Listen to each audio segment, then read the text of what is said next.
यसरी उहाँले सामान गणपति डिलक्स निकाल्ने क्रममा बसभित्र सिटभित्र शङ्कास्पद वस्तु देखिएपछि थप अनुसन्धानको लागि उद्धार कार्य केही समयको लागि रोकिएको छ। घटनास्थलमा सुरक्षाकर्मीलाई बोलाई वस्तुको प्रकृति पहिचान गर्ने क्रममा भइरहेको छ। प्रकृति रूपमा के हो भन्ने खुलेको छैन। सुरक्षा संवेदनशीललाई मध्यनजर गर्दै आवश्यक सतर्कता अपनाएको छ। अनुसन्धानपछि मात्र उद्धार कार्यलाई पुनः निरन्तरता दिने सम्बन्धित पक्षले जनाएको छ। आउनुहोस् पूरा जानकारी यसै भिडियो मार्फत दिनेछौँ। यो भिडियो अन्तिम समय हेरेर मनमा लागेको प्रतिक्रिया तल कमेन्ट बक्समा जानकारी गराएर हामीसँगै जोडिनुहोला। हामी दिनेछौँ हरेक दिन यस्तै नयाँ ताजा अपडेटहरू।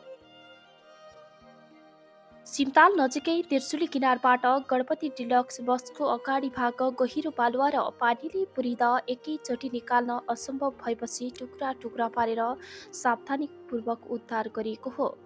निरन्तर प्रयास, जोखिमपूर्ण र अवस्था प्रविधिक चुनौती र बीच उद्धार टोलीले अगाडि भाग काटेर अलग अलग निकालियो। यो उद्धार केवल बस निकाल्ने काम मात्रै थिएन, हराएका प्रमाण खोज्ने, सत्य बाहिर ल्याउने र पीडितलाई परिवारलाई न्यायको बाटो खोज्ने सङ्घर्ष पनि थियो।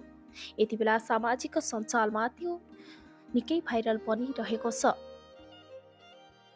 र उनका आफन्तीजनहरू यति बेला त्रिशुली नदीको किनारमा उनको खोज तलास जारी भइरहेको पनि त्यहाँका सुरक्षाकर्मीले जानकारी पनि दिइरहेका छन्। विगत 13 दिनदेखि त्रिशुली किनारमै बस्छन् टायर कान्छा र उनको सहयोगीहरू बिहानैदेखि गाडी निकाल्न अस्तव्यस्त हुन्छन्। रात परेपछि चिसोमा नदीको किनारमा टेन्ट टाँगेर बसिरहेका छन्। उनीहरू धेरैलाई लाग्छ त्यो गाडी निकालेर के हुन्छ र कबाडीमा जाने त हो, तर त्यस गाडीसँग धेरैको जिन्दगी अपूर्ण यात्रामा जोडिएको छ। करिब 1.5 वर्ष अगाडि सिमतालको लेदोसहित पहिरोमा पुरी 64 जना यात्रुमध्ये 3 जना बाहेक सबैको यात्रु त्यही टुङ्गिएको थियो।